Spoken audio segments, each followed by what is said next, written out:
Hey, it's Clayton, and I'm going to open up one critical principle that gives you the power to create healthy, long lasting relationships in your life.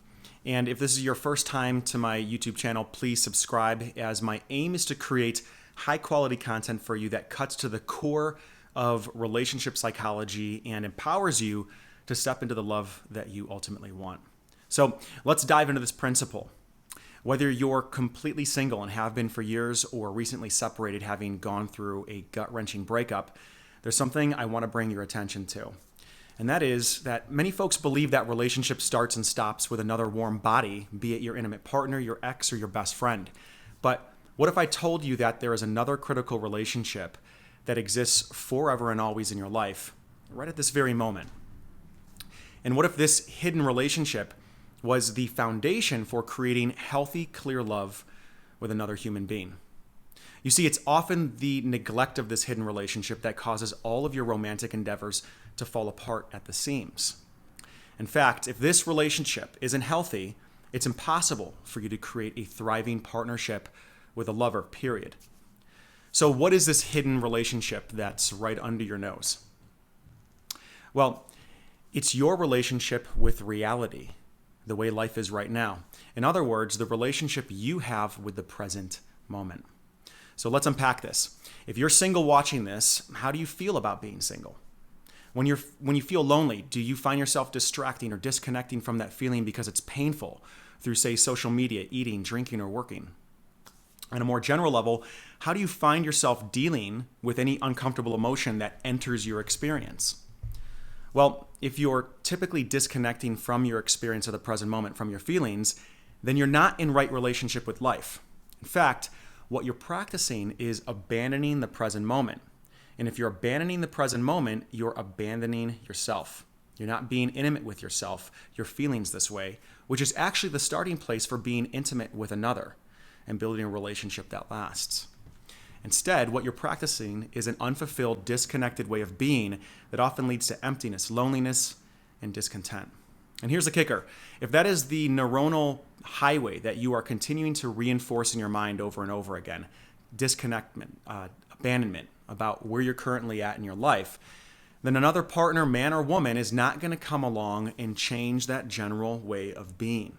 I see this happen all the time with the coaching clients that I work with, and it plays out in one of two ways.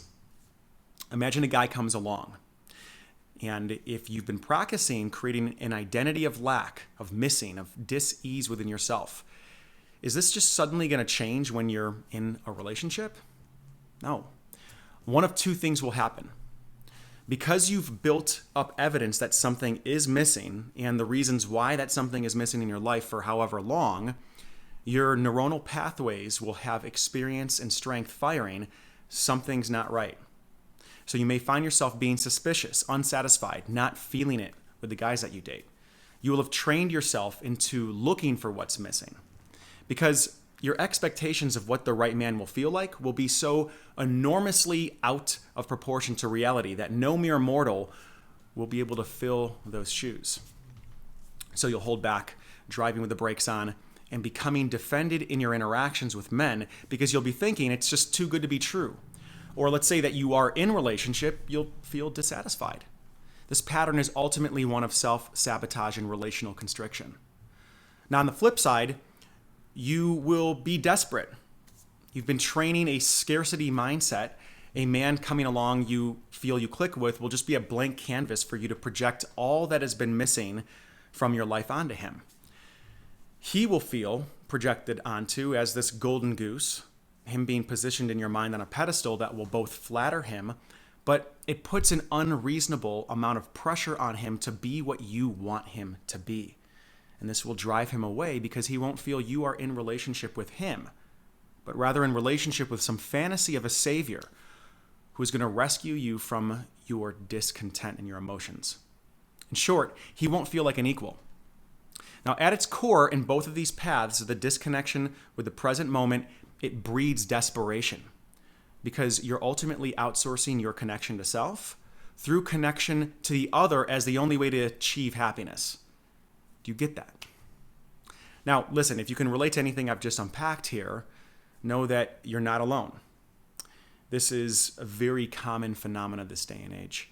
And it is your responsibility, though, to step out of this if you want to create healthy, clear love. So, how do you get out of this cycle if this is where you're at?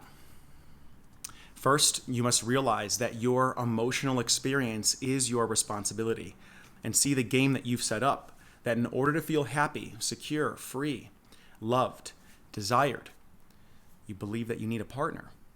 Just become aware of that this relationship has become a game where you'll finally give yourself permission to be happy when you have a partner. And this game of, I can't feel the emotions I want until I'm in partnership, it's authored by you. And because it's authored by you, you have the opportunity and the power to dismantle this. So start to flirt with the idea that a relationship might not actually make you happy. I know plenty of folks in relationship with the right partner, quote unquote, at one point that don't feel any of those things that I mentioned above anymore. In large part because they never practiced creating those feelings for themselves.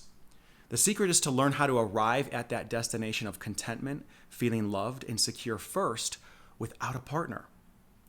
Now look, on this path, there's going to be periods where you do feel discontentment, sadness, disappointment with not having a partner. That's normal, it's natural, and the way through these feelings is not to run from them. It's not to try and fix them or distract yourself from these feelings, like checking your phone incessantly whenever you feel lonely.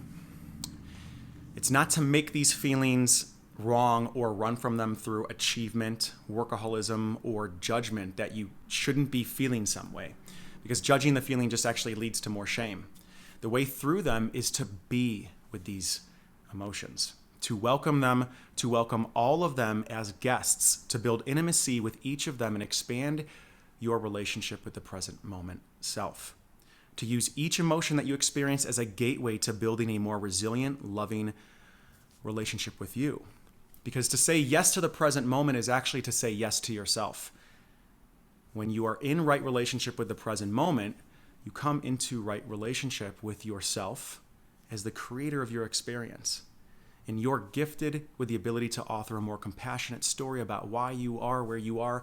And it's an opportunity to practice self-love, to practice intimacy, communication with yourself in a way that builds all of the necessary scaffolding that you then get to bring with you as an offering into your next relationship, be it man or woman. No more putting pressure on someone to fix your experience. No more not recognizing love when it's staring you in the face. Relationship at that moment then becomes a platform for you to give and be, rather than a place for you to take. So, with that, I want to read you a quick poem by Rumi that I believe captures the essence of being and welcoming the present moment experience. It's called The Guest House. This being human is a guest house. Every morning, a new arrival, a joy, a depression, a meanness, some momentary awareness comes as an unexpected visitor. Welcome and entertain them all, even if they are a crowd of sorrows who violently sweep your house empty of its furniture. Still treat each guest honorably. He may be clearing you out for some new delight. The dark thought, the shame, the malice, meet them at the door laughing and invite them in. Be grateful for whatever comes, because each has been sent as a guide from beyond.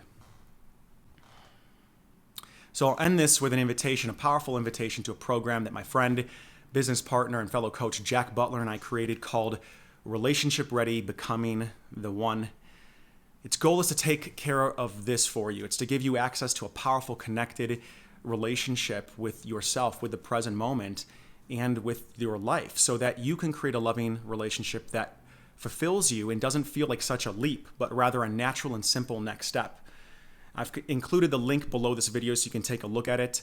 It's to help you take all of this to an understanding that allows you to transform your life. Because oftentimes, what gets in the way of people being able to create a healthy relationship is that they don't have a healthy relationship with themselves, and creating a partnership with the right guy is such a massive leap. It's such a big reach for them that they find themselves constricting and they collapse into self-doubt. So this invitation, this program is about doing all of the work on your side of the fence so that you can show up in a way that makes creating a relationship that lasts, just one small step and just a natural occurrence in your own life. And click on the link below, check it out. We break down what's in the program. We offer a money-back guarantee on it, and we'd love to have you part of this community. We've got about 500 members in there, and it's thriving of other women who are doing the work and creating themselves as their best selves so they can create the love that they want in their life that lasts. Thanks for watching.